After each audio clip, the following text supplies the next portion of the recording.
Welcome to the Painter Marketing Mastermind Podcast, a show created to help painting company owners build a thriving painting business that does well over $1 million in annual revenue. I'm your host, Brandon Pierpont, founder of Painter Marketing Pros and creator of the popular PCA educational series, Learn, Do, Grow, Marketing for Painters.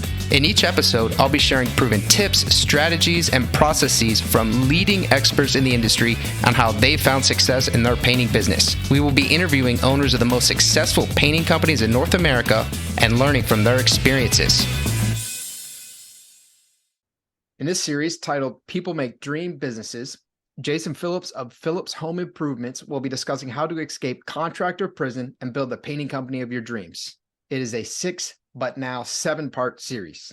In episode 1, Jason discussed Key 1 to escaping contractor prison, true leadership in your painting company. In episode 2, Jason covered Key 2 to escaping contractor prison, building a highly effective team. In episode 3, Jason deep dove into Key 3 to escaping contractor prison, creating and implementing efficient systems. In episode 4, Jason discussed how your painting company needs to market itself for long-term and big-time growth. In episode 5, Jason elaborated on the DISC personality assessment and how to use it to ensure you have the right people in the right seats. In episode 6, Jason took a deep dive into motivators, how to get everyone excited and motivated to help your painting company grow and succeed. And in episode 7, this episode, a bonus episode, which I got Jason to agree to do with me, we are deep diving into his sales process, which is extremely interesting, unique, and I'm very excited to learn more about it. If you want to ask Jason questions related to anything in this podcast series, you can do so in our exclusive Painter Marketing Mastermind Podcast forum on Facebook. Just search for Painter Marketing Mastermind Podcast forum on Facebook and request to join the group, or type in the URL facebook.com/groups/Painter Marketing Mastermind. Again, that URL is facebook.com/groups/Painter Marketing Mastermind. There you can ask Jason questions directly by tagging him with your question, so you can see how anything discussed here applies to your particular painting company. And with that, I think we're about 30 minutes through our hour podcast episode. What's up, Jason? Brandon, thank you for having me back. You know, it's not hard to twist my arm to talk about things I really am passionate about. Yeah. So thank you. Well, the sales, I've taken you on some detours. I think you've gotten very used to my interviewing style by now, but it seems like most of the detours we've gone on have been because you've mentioned something really interesting, you know, about your sales process. And then I want to learn more about it. So I'm very happy we're diving into this. Yeah, me too. You know, in the painting industry, there's not a lot of emphasis on real selling and on a sales process. And pretty much I don't want to say every, but the vast majority of painting contractors, again, we're talking residential clients here. Yeah. The vast majority really don't have any training or background in sales. And they end up competing on things like price, or, well, we're the best. We're the best. Hey, we are the best. We're the best painter in town. Yeah. And that's it's so convincing too. You know, no one says that. No one says like we're the best painter. We know sometimes it does work. Sometimes it can work. And if you're a very influential person, and it can work hit and miss depending on the type of prospect or homeowner that you're meeting with. You know, if you're talking to a person who loves detail, and you're a painter who loves to drown them in details, y'all are going to have a great connection. Yeah. You're going to have a great connection. Yeah.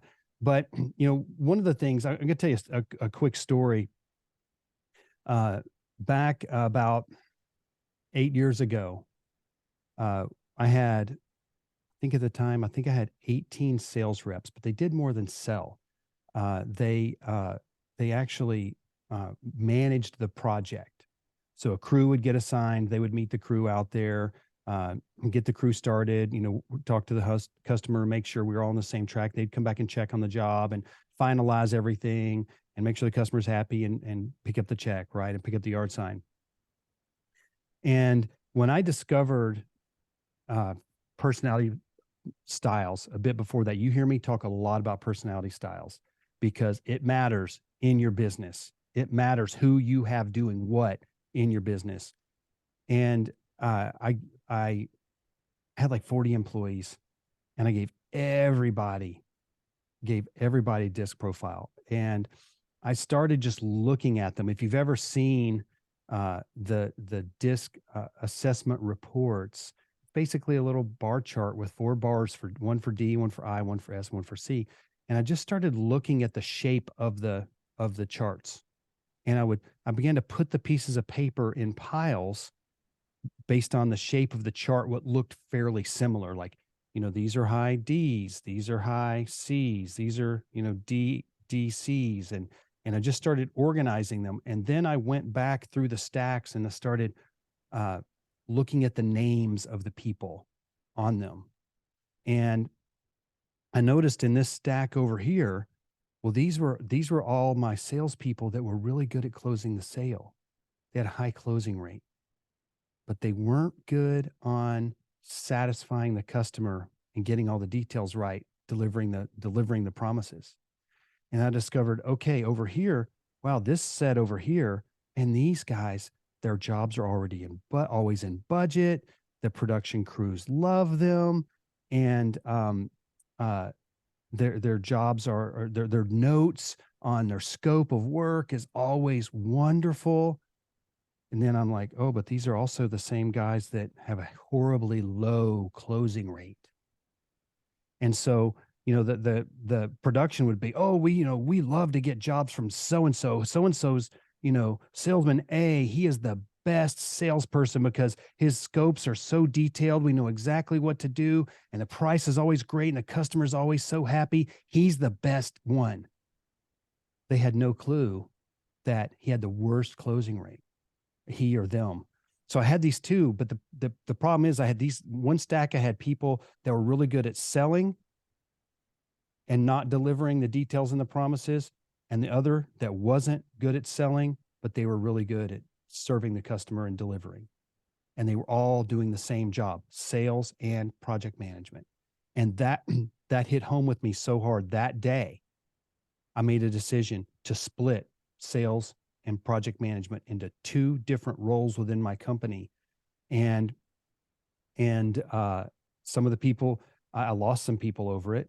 And some were like, heck yeah, I would love to do just sales. And some were like, yes, I don't like the selling. I love working with the customers though.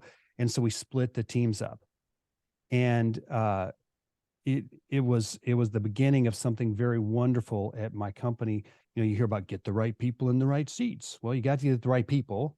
Okay, the right people in your company are those who line up with your values and will work to champion your vision in your company. Okay, those are the right people. And getting them in the right seat is about matching their skills, but even more so than just their skills, because you can learn skills in most positions fairly easily, fairly quickly, but matching up their inner drive or the way they're built according to their personality style. And so in 1 year, I raised prices 20% and I raised closing rates 20% because I had the right people doing the right thing. Yeah. Raised prices 20% and my closing rates went up. That's a big price hike in 1 year. 20%. Yeah, in 1 year. And so, but now at the same time, I'm charging more and I'm paying 2 people to serve that customer, one in sales and one in production. Okay. And now I've got more, my customers were not only getting the right people, delivering the promises to them, but in addition to that, those people had more time to spend on delivering and working with that customer. And if you in your company, if you have sales and project management mingled together, you may have to do that for now. But I'm telling you, as you grow, you need to split those off and let those be 2 specialist positions.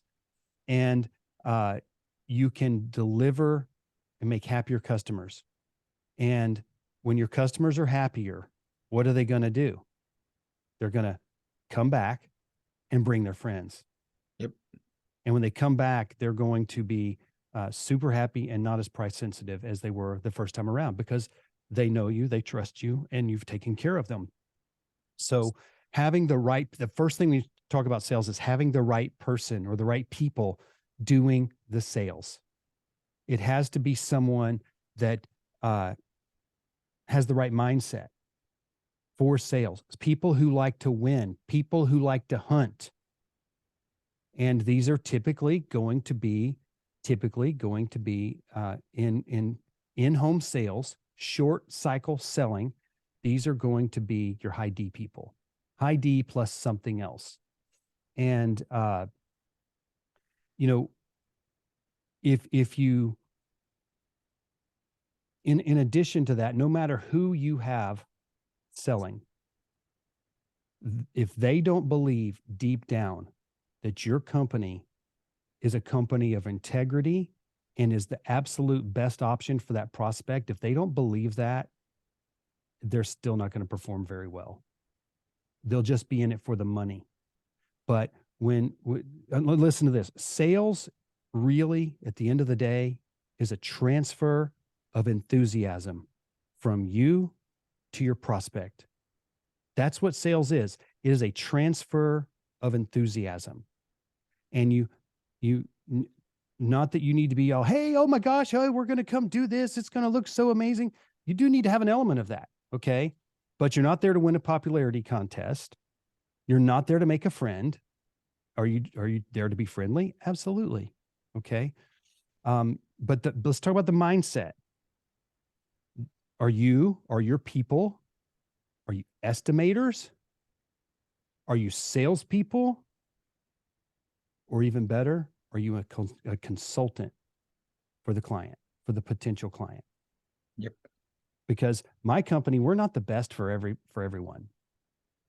But when we truly want to help that client make a decision, we truly want to help that client make a decision that's in their best interest. And if we don't feel like we're the best company for them to do business with, then we're not, and we push through with trying to make a sale, we're not operating in integrity. And that's going to eat away at our conscience. It's going to eat away at our culture. So you're not right for everybody. I'm not right for everybody. Sometimes we want to be right for everybody, but we're just not. So knowing a deep belief that we are the best option for this client. Brandon, it's like a third of all money spent on home improvements is spent to redo something that wasn't done right the first time. Wow. So let's just use some basic high level numbers. Let's say out of 100% of the people that we meet with, that we give proposals to, say we sell a third of them. And then we know a third of them are spending their money to redo something that wasn't done right the first time. So that means of the people that don't buy from me, half of them are likely to be wasting their money. 1/3, 1/3, and 1/3. Yeah. Okay. When you end up with 2/3, and then half of that is 1/3. Our job is to save homeowners. My project consultants, their job is to save homeowners, rescue them even from doing business with unscrupulous contractors. And they know that. They know the statistics. We hear it all the time, how so-and-so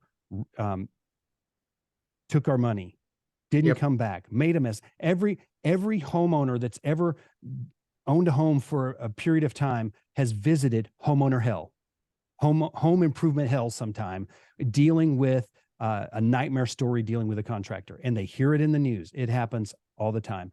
And in my state, there's no licensing.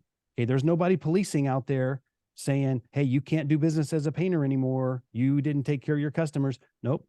If you get a bad name, people just go and open up under a new name. Happens all the time. And now again, your market may be different, but all to say that the mindset of your salespeople needs to be, we are a company of integrity, and I'm going to fight to help you see why it's important that you go with a company of integrity and not just buy on price. Yeah. Okay. Yeah.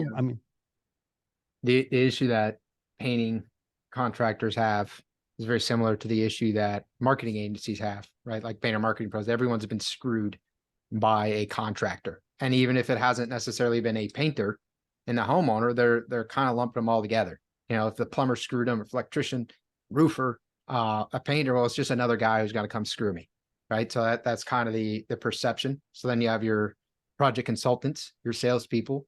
You call them project consultants. They have to go out and they have to now overcome this, right? So there's already a bias against this. It's a similar thing with marketing agencies. They're both honestly kind of shady industries. You get a lot of shady characters in both, and you have to operate with integrity and then demonstrate that to your team and to your customers that you are not like that.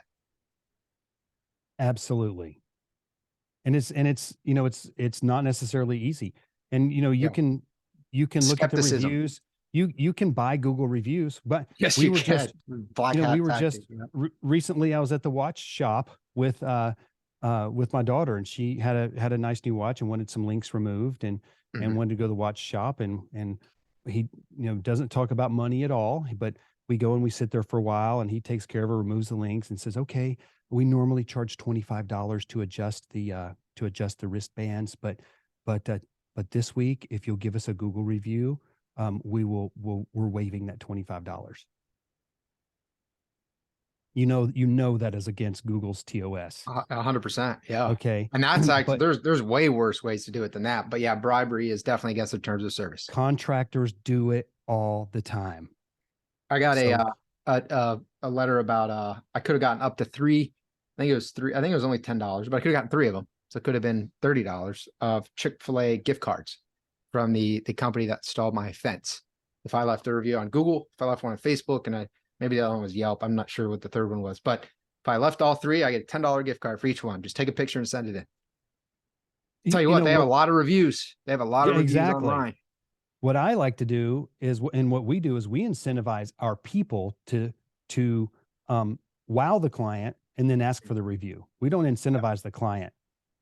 We just want to incentivize them by wowing them with great service. Yep. Okay. So we talked about the people, the salesperson. Again, if they're just like, hey, my job is to give estimates. That's what I do. I give estimates. And if they buy, they buy. You know, that's such a high D, so dominant. That's not going to be very effective. Let's talk about the next thing. You know, you hear guys talk about all the time.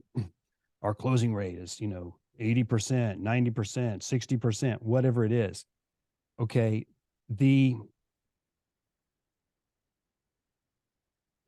If your pricing structure is super cheap, it's going to be easy to give work away. And guess what? There's always going to be people giving work away.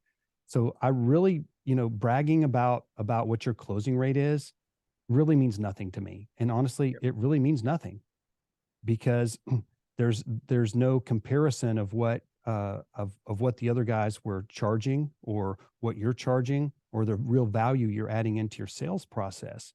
So, some companies will consider a 10% closing rate great if their margins are high enough.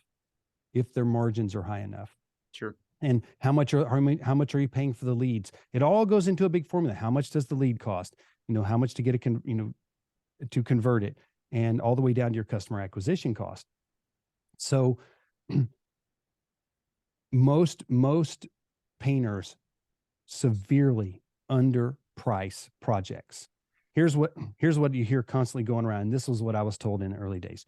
Take your labor and materials and double it. That'll cover your overhead and your advertising. Just double it and you're okay. And that, there's really no science. You know what? That's easy. That's just an easy way to do it for the owner. Go, well, I'm going to walk around this place and I think it's going to take me about 8 gallons of paint, case of caulk, blah, blah, blah. I'm in this $500 in materials, and it's going to take the guys, a 3-man crew, about a day and a half, and they're doing mental math. Okay. So now we're up to, $2,000. Okay. We're going to double it. If we can sell this job for $4,000, we're doing good.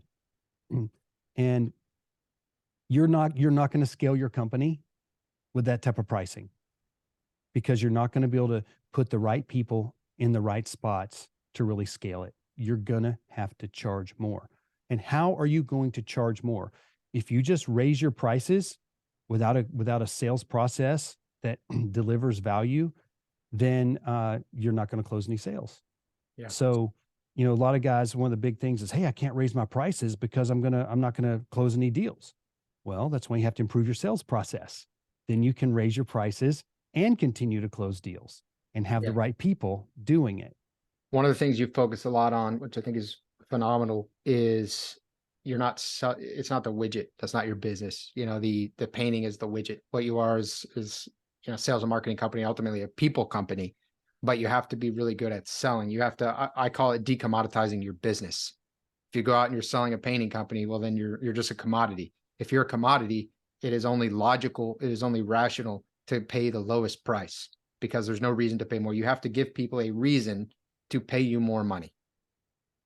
100%. 100%.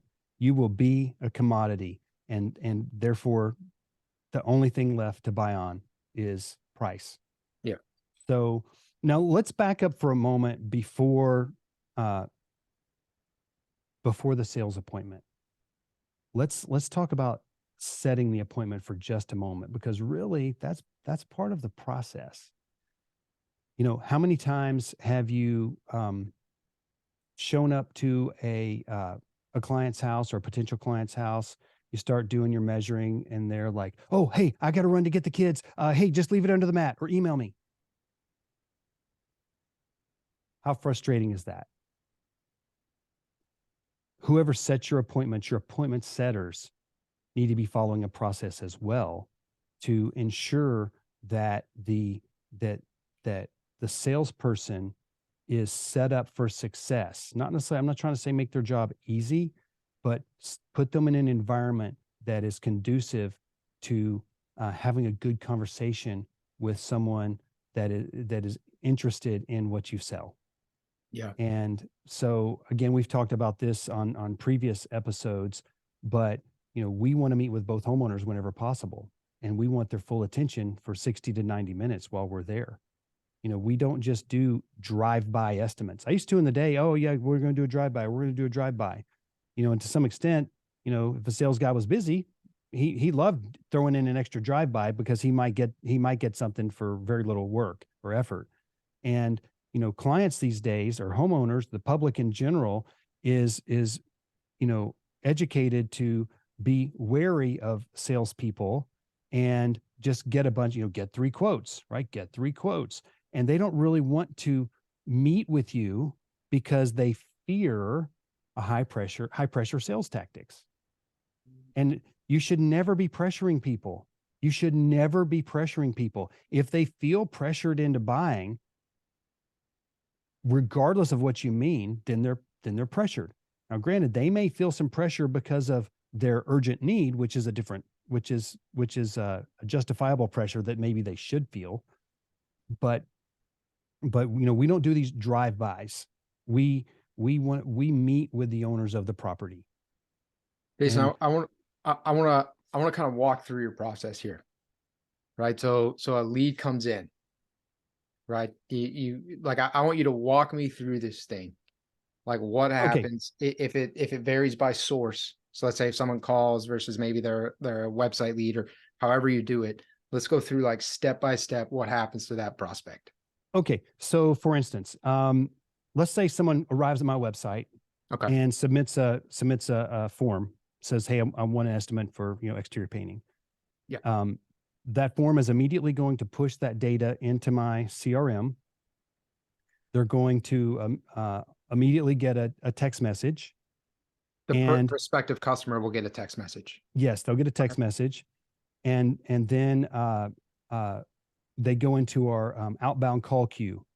And within a few minutes, we're going to be calling them as well. So we want to treat these leads like they are gold. And they're very perishable, especially if they came through Angie's List or something like that. The speed to lead is vital.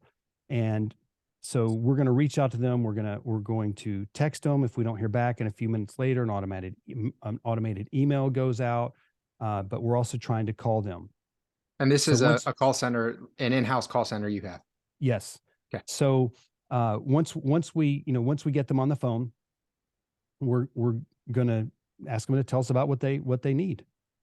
Tell exterior painting, and we're gonna ask them some questions. Oh, tell me what's going on with your exterior painting. And you have a script for this. Yeah, we have a script for all that to ask some basic questions. Of course, we're gonna make sure they're in our service area. We're gonna ask them if they're a homeowner or just a resident, or actually if they're a homeowner resident rather than an owner not resident, like a rental property. We want to find out what type of property and what's the situation here. And so we'll go through and so we set the appointment basically. And will you hopefully guys disqualify on that call if there's something that shows they're not going to be a fit? Will you DQ them? yeah, like sometimes, there may just be flat out some services that we don't do that they called about. And we will, yeah. So we'll disqualify some. And so we'll set the appointment. Of course, they get a confirmation message that the appointment was set. And then the day before the message, they'll get a confirmation. We want to call back and confirm with them. Sometimes it happens by text, but we really prefer to speak with them on the phone and continue to build more value.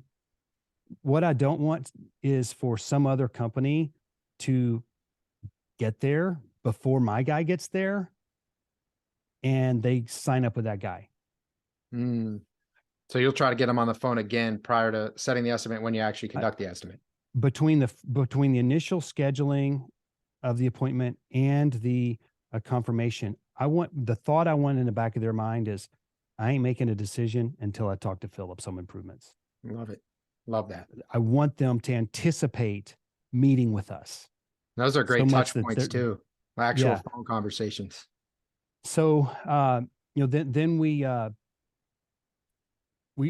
show up at the door and knock on the door, and then that's when the appointment starts. So, but if you talk about the sales process itself, it really, it starts with two P's. Well, the first one is preparation work, and the prep work is, hey, is my vehicle clean? Am I in my uniform? Is my uniform clean? Let's go a bit further. Do I have all the forms and paperwork and samples and color charts that I need with me? What a terrible way to not to lose a sale or to not get the sale because you weren't prepared. So preparing, whatever that looks like in your company, is important. Make sure that you or your people are prepared. It needs to be part of the process. And then the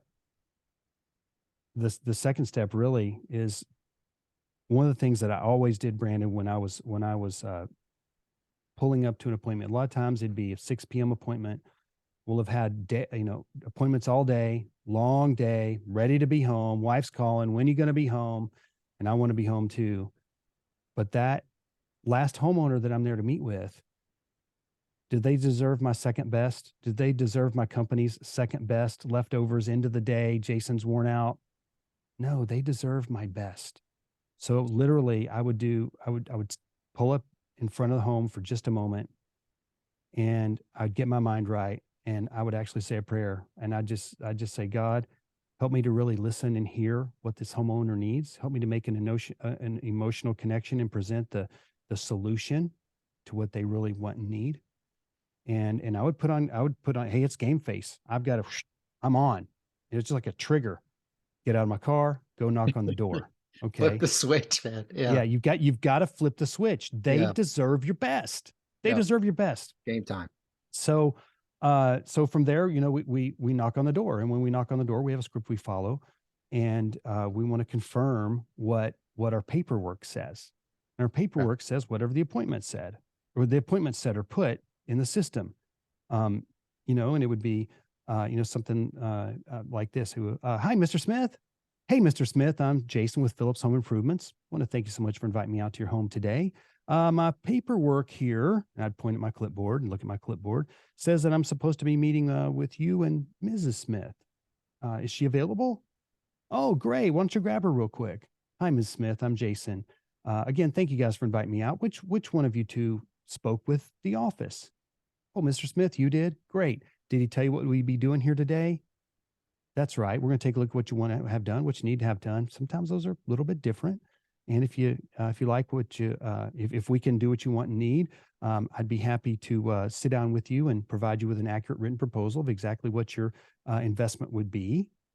And if you like what you see and you have a serious interest in doing business with Phillips, we'll take it from there. And I'm kind of hacking it up. I don't run that. I don't run that scripting every day, but it's really just about setting the tone for the appointment. I want their attention, and we confirm. Oh, now, hey, we're still good for the 90 minutes. Great. Make sure they say, oh yeah, we're here, because I don't want them making dinner while we're needing to talk and do business. I want them with me. And so that's really the next step is just that whole greeting and taking care of what's, prepping, what's going to happen, setting that expectation. Again, here's how we're going to conduct this appointment. I need to be in control of this appointment.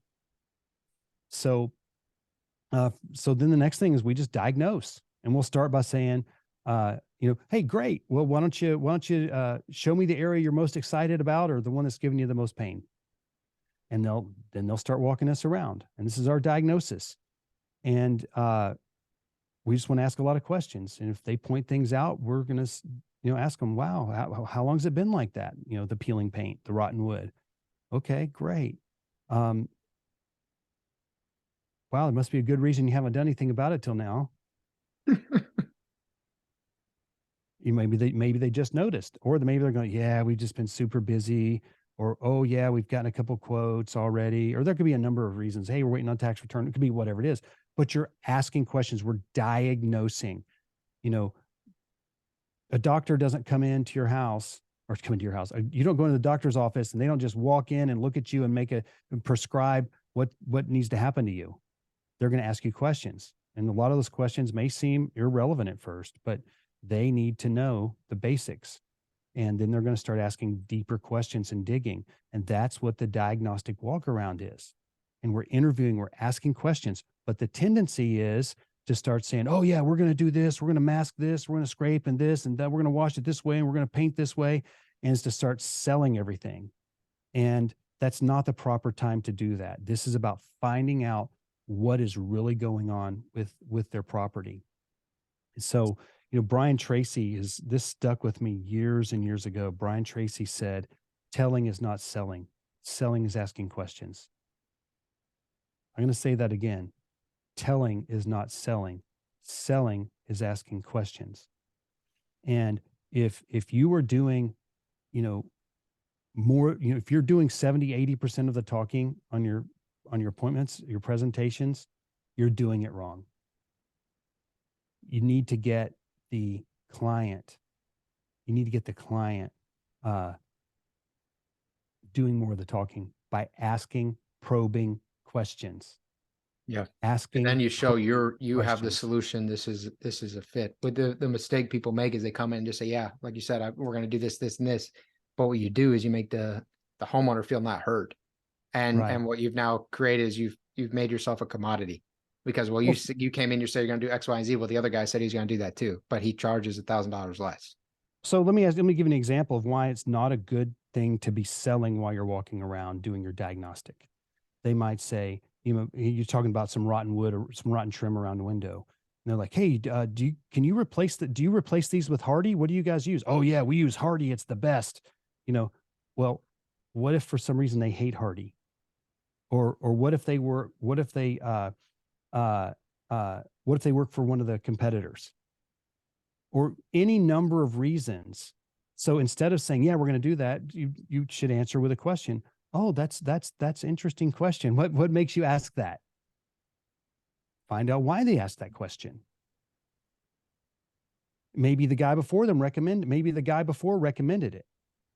Or maybe the guy before said he didn't, but they really want that. Is that valuable? That's valuable information. So ask questions like you're a doctor diagnosing what's going on. And if they have a question, get clarity by asking another question. And you're writing this stuff on the clipboard as they're asking questions, telling you things? Yeah, correct. We're jotting down little notes. And I know one of the things you had mentioned on another episode, which I found very interesting, was you prefer the clipboard you think it conveys, hey, I'm present, I'm with you. Whereas a lot of people, if they're using, they think, oh, they'll just use a tablet or something like that, an iPad. But we're so used to, if somebody's doing it, it means they're not really in touch with you. Or if they're using their phone, they might be texting. So you might be entering notes, think it's fine.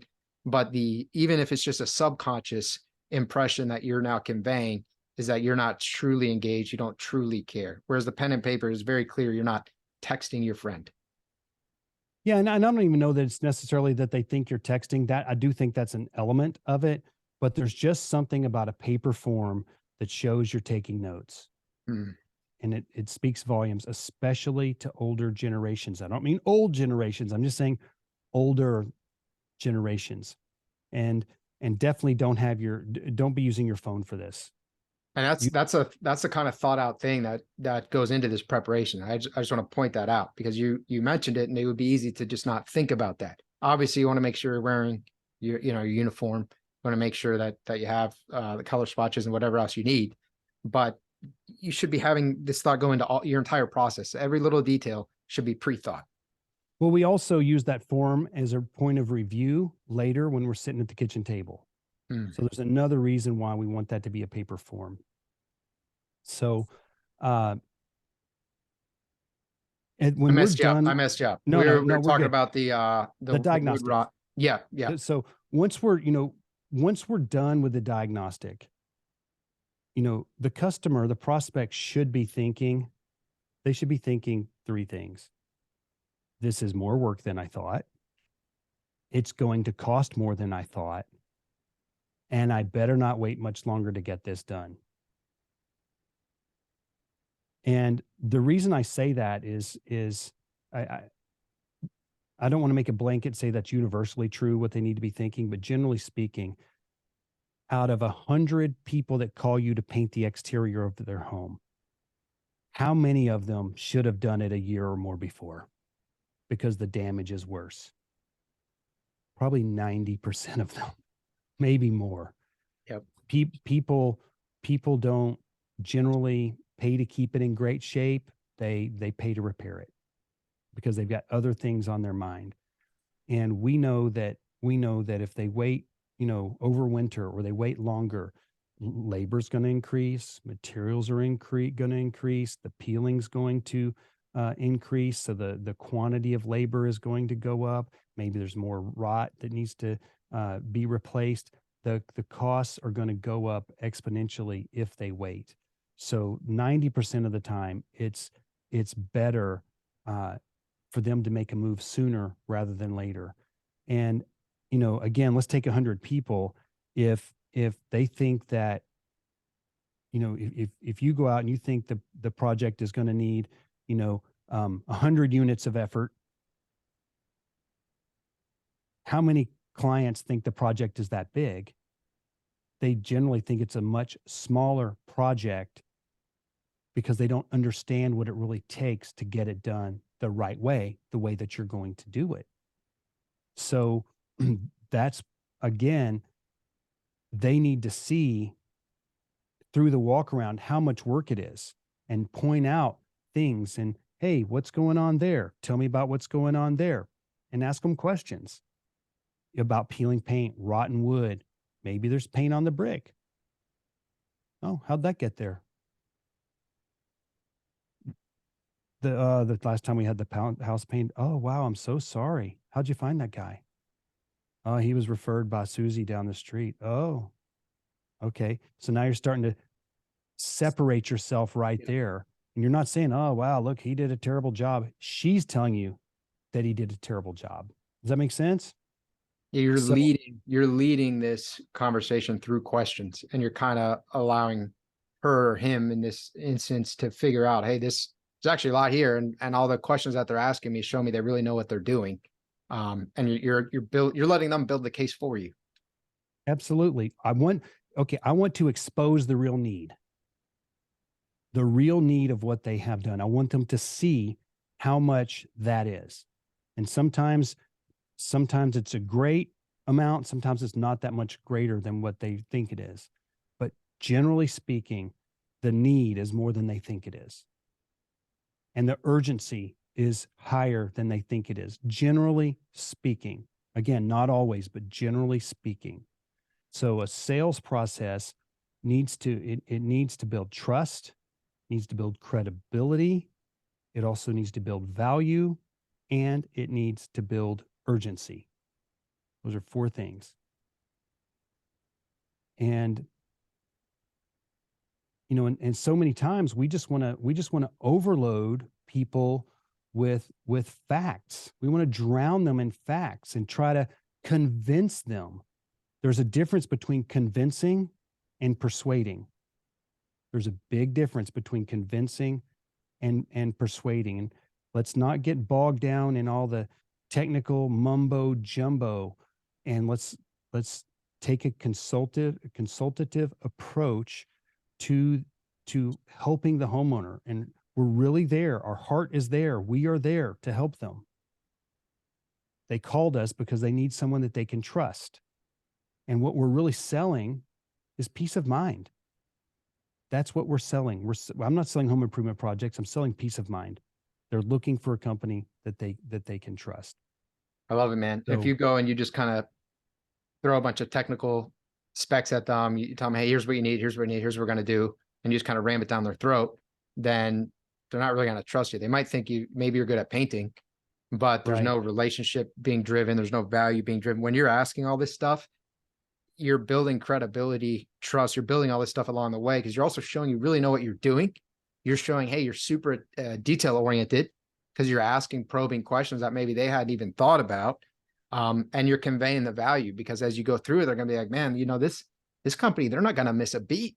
They're going to go through and I really feel that they're going to do the job right the first time. And we're not going to get screwed by another contractor here.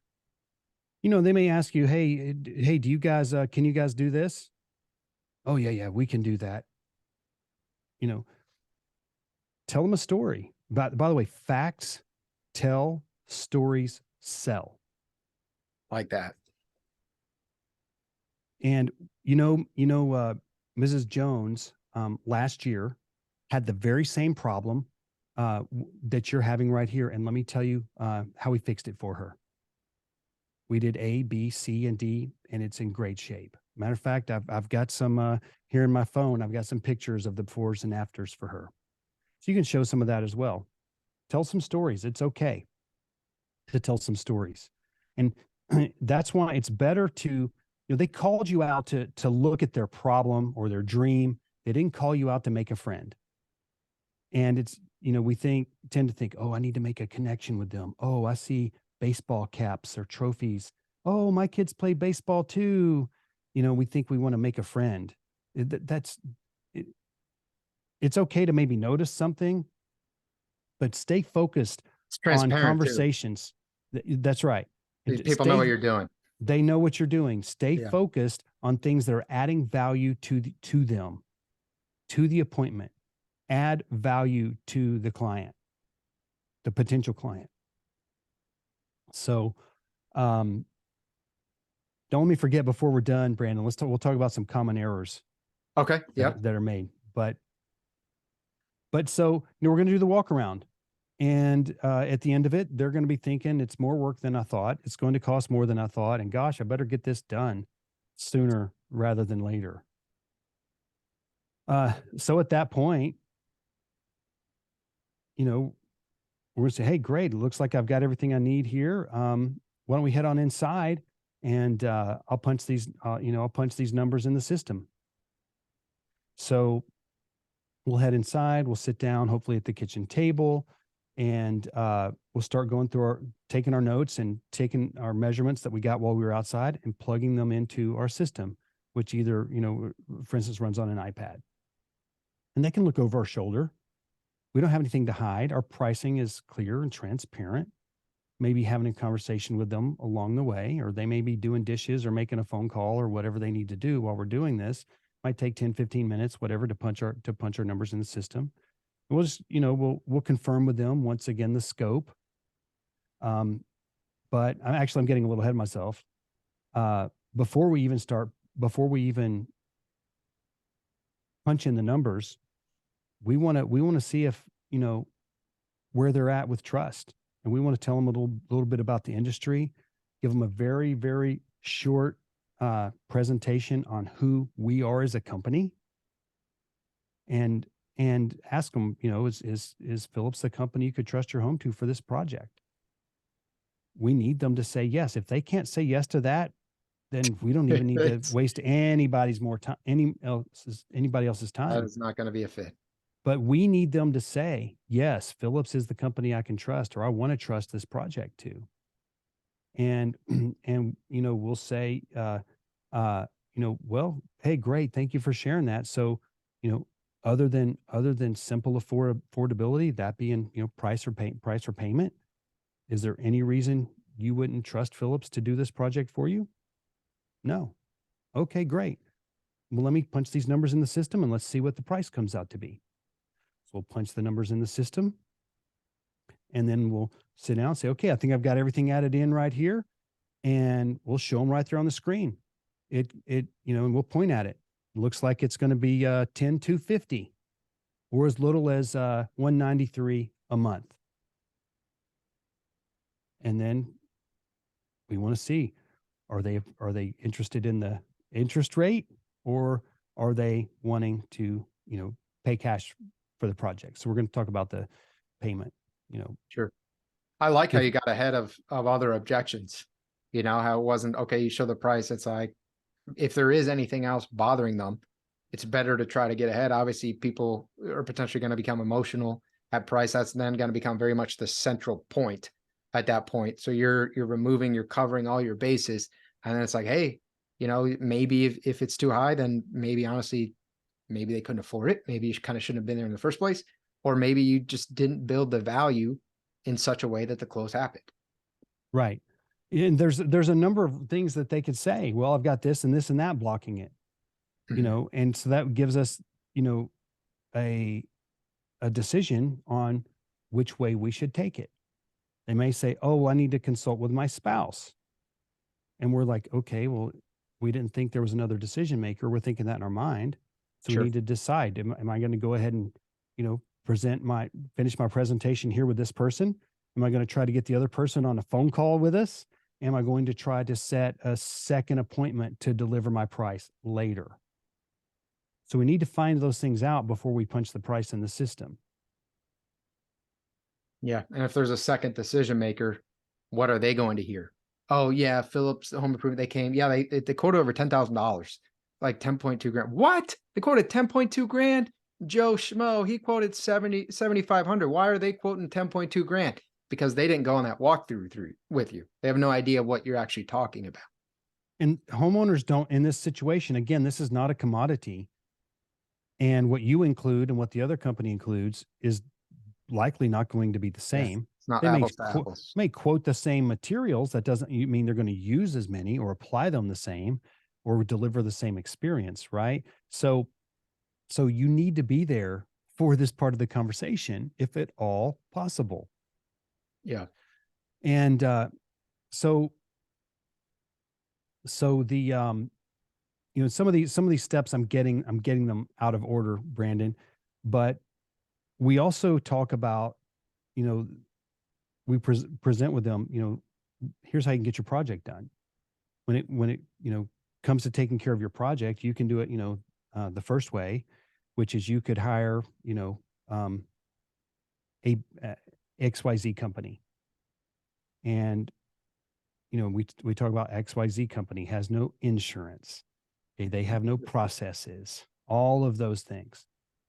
We ask them flat out, is that a viable option for you? Oh, no. Well, hold on. What if it could save you a lot of money? No. We're not risking that. Okay, great. Well, the next way is you could hire, what we call standard company. This is a company you're probably going to see in your mailbox quite often. They've got, a lot of reviews on Google, a lot of stars there.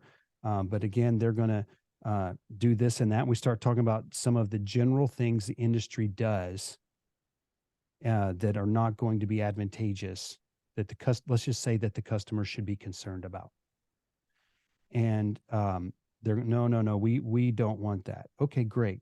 Well, the third and final way that you could take care of your project is, well, it's what we call the Phillips way. And we walk them through exactly how we're going to do it and what we recommend. This is where we're giving them the prescription. Yep. We're giving them options, and then we're giving them as the last option our prescription after they've already said no to the previous options. And when we're done with this, they need to be thinking, I don't want this done any other way than how Phillips does it. When you're walking them through that second option and you're kind of going through the run of the mill painting company, not chucking the truck, something somewhat professional, but another company, what are the things that you're pointing out that are pretty normal in the industry that they are not going to want done? Well, I knew you were going to ask that. You know, man, we've done a lot of podcast episodes together. That one for the low price of $99.95. No. But think about it. Okay. One of them is a percentage share contract. Okay. They're going to say, okay, Mr. Painter, we're going to give you, we sold this for $10,000. We're going to give you $5,000 and you're going to provide the materials. Now, when you're the painter and those materials are coming out of your bottom line and you go to the paint store and we ask them, hey, knowing that that's going to come right out of your bottom line, if you're the painter and you go to the paint store, which materials do you think they're going to buy? Top of the line. The best ones. Do you think they're, nobody ever says that.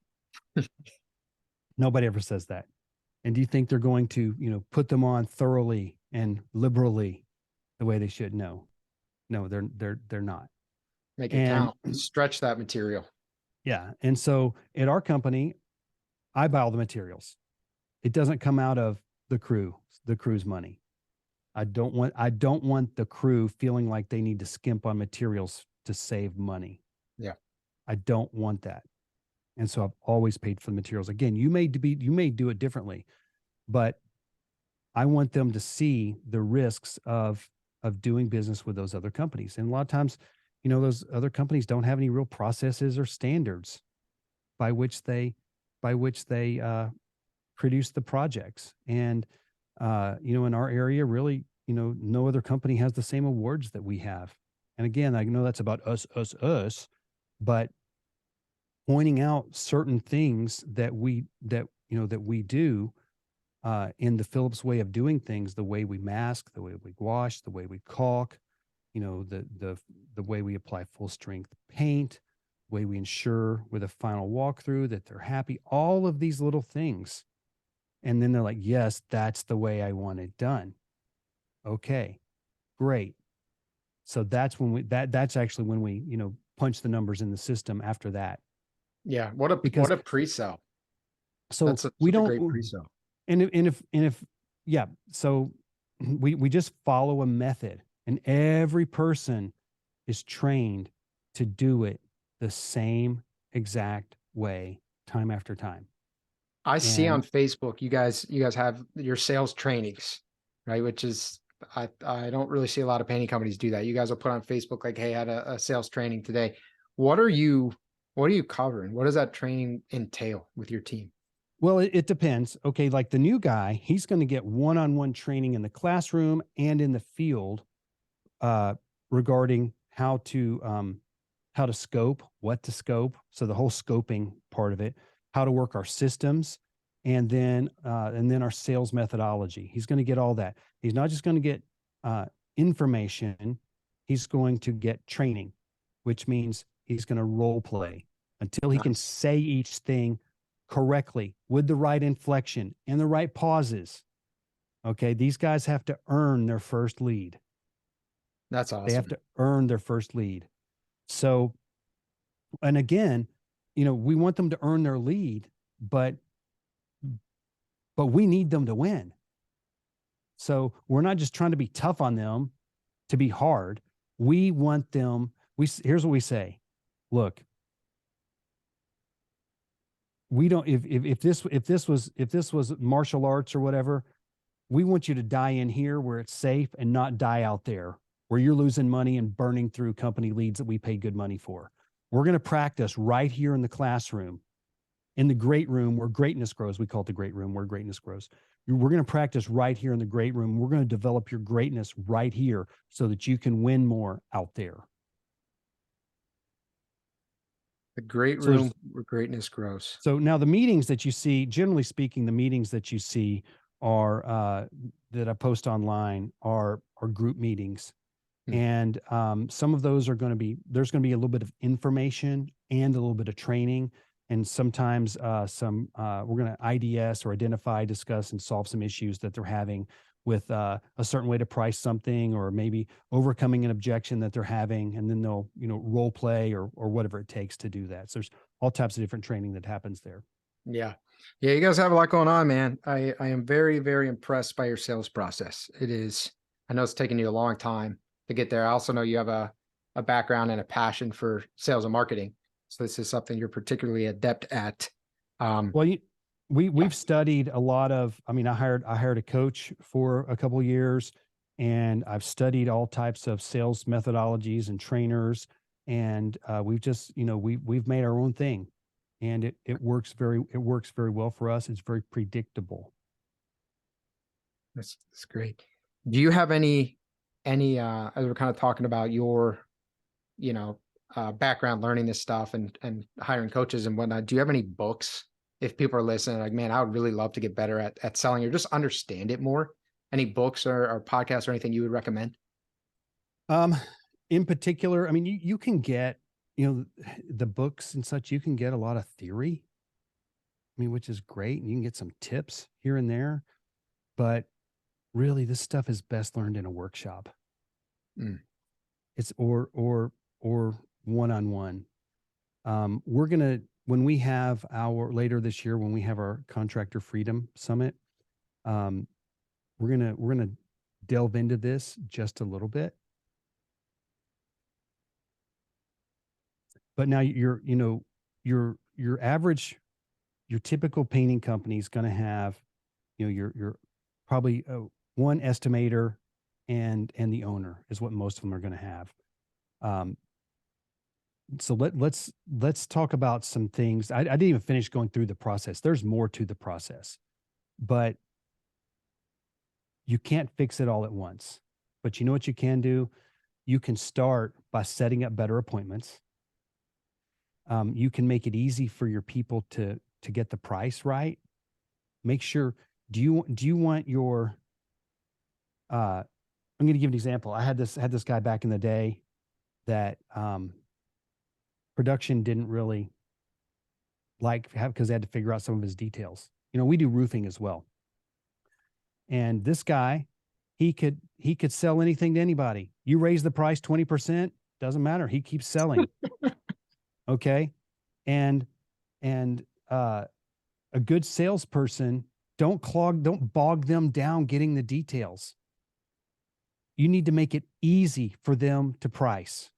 Easy. So they spend more time building rapport, trust, credibility, urgency with the potential client.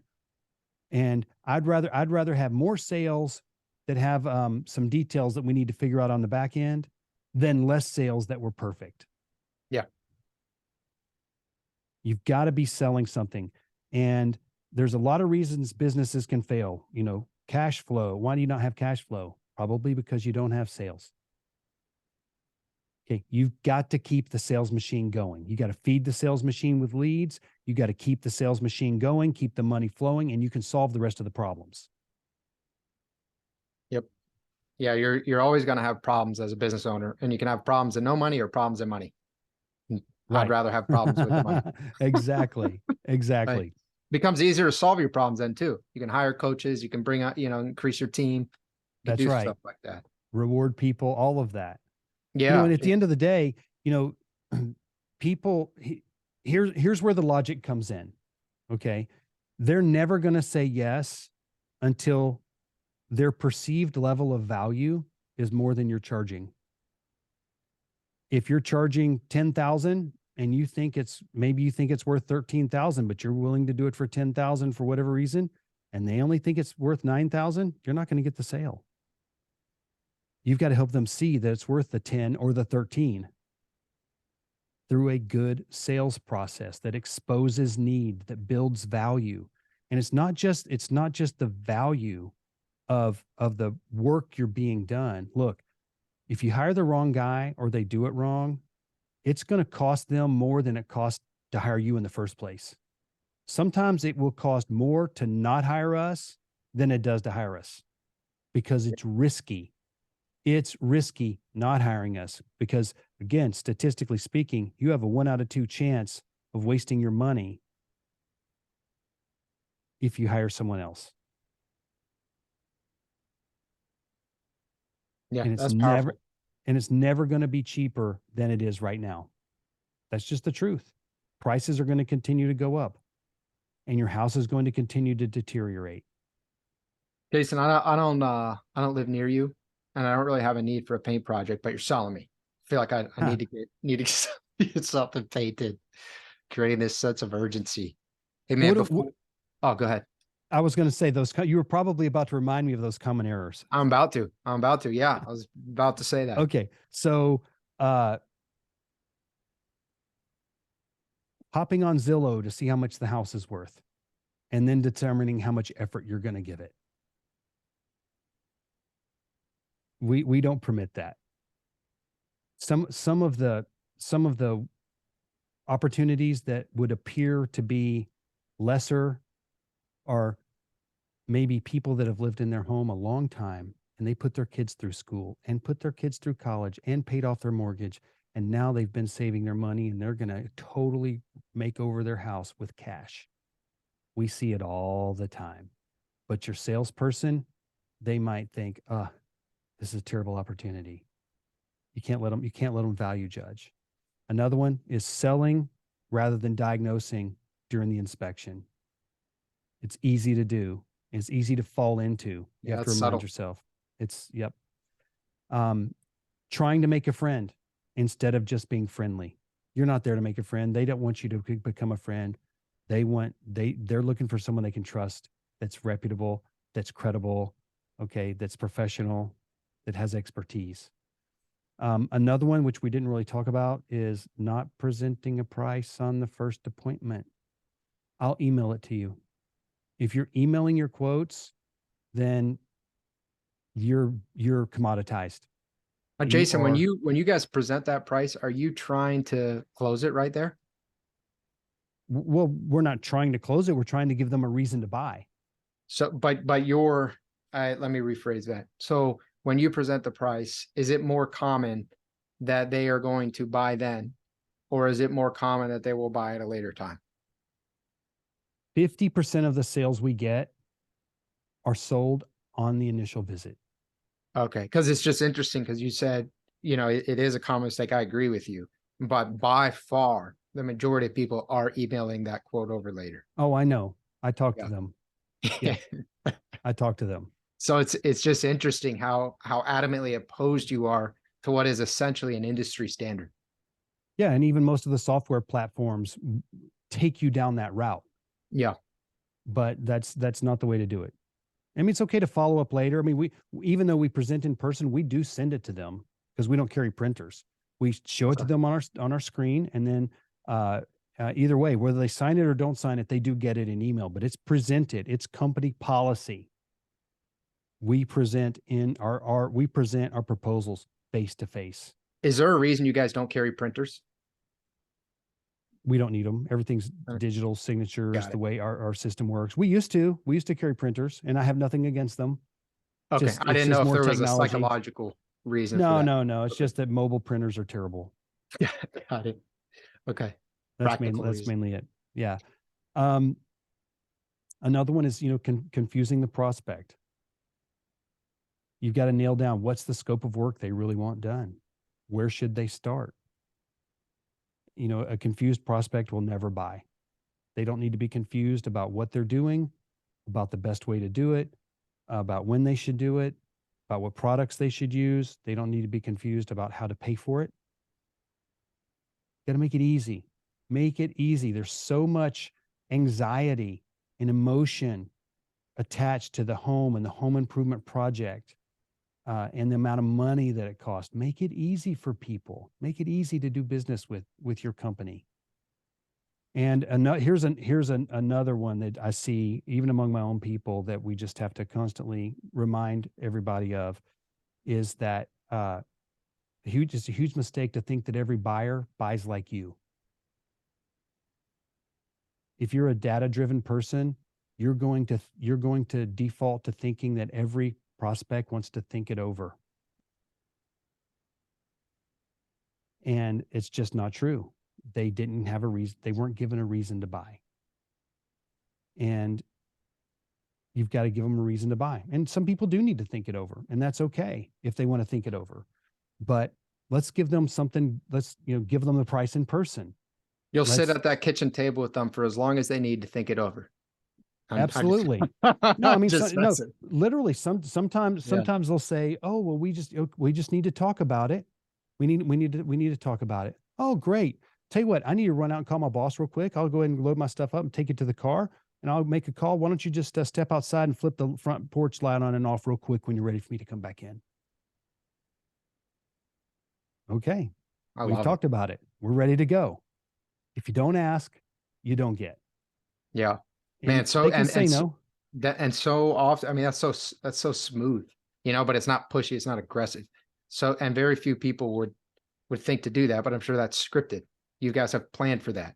Hey, pretty much everyone, we need to think about it. Okay, great. Like, let me know, or we'll follow up. That's going to be the natural reaction. But you guys have a more refined sales process than that.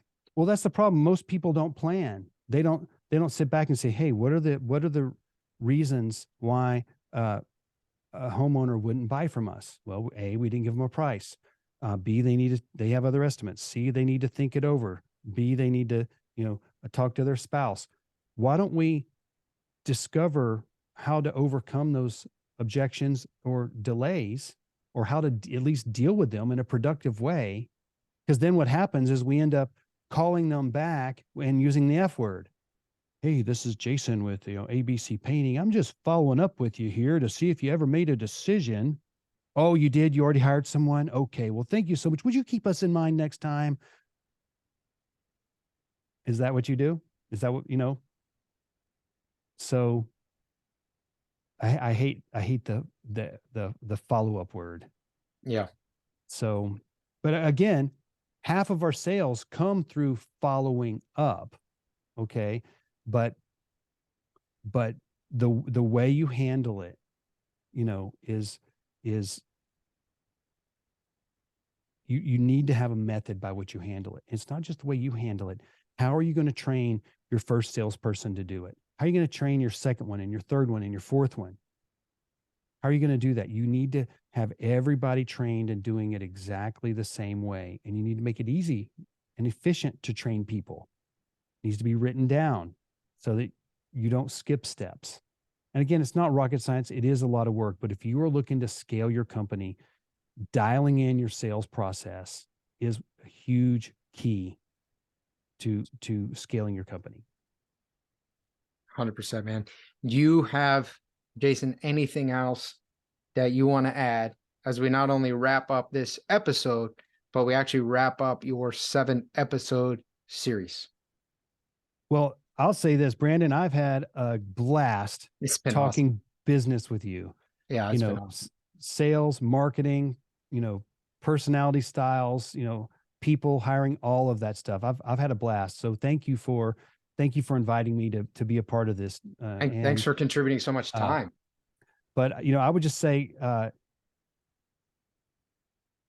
make that room in your schedule as an owner to start slowly implementing these things. Hey, if you're listening to this podcast, you're already going to be a growth-minded person. So you're on the right track. I want to give you some encouragement. And identify, what's your biggest holdup right now in your company, whether it's sales or marketing or whatever it is, and just start working one piece at a time and getting the right people on your team. Systemize it as you go, and you'll be on the right track. How nice is that? How nice is that we've built this podcast, this series that we know already essentially the kind of person who's listening to this. I love that. I love that we're talking to growth-oriented painting company owners who are ahead of the curve in the industry. and that we can talk about Absolutely. stuff and they care and they're actually interested. 100%. A lot of guys don't even believe in marketing. No, yeah, the industry, it's insane how many. I love that we're just talking to the creme de la creme here of the painting industry. That's right. That's right. So, Jason, I cannot express enough gratitude for you, brother. This was an absolutely amazing 7-episode series, People Make Dream Businesses. I super appreciate my time with you, man. Thank you so much for this series. Yeah, me too. Thank you. Thank you, Brandon. If you want to learn more about the topics we discussed in this podcast and how you can use them to grow your painting business, visit paintermarketingpros.com/podcast for free training, as well as the ability to schedule a personalized strategy session for your painting company. Again, that URL is paintermarketingpros.com/podcast. Hey there, painting company owners. If you enjoyed today's episode, make sure you go ahead and hit that subscribe button. Give us your feedback. Let us know how we did. And also, if you're interested in taking your painting business to the next level, make sure you visit the Painter Marketing Pros website at paintermarketingpros.com to learn more about our services. You can also reach out to me directly by emailing me at brandon@paintermarketingpros.com, and I can give you personalized advice on growing your painting business. Until next time, keep growing.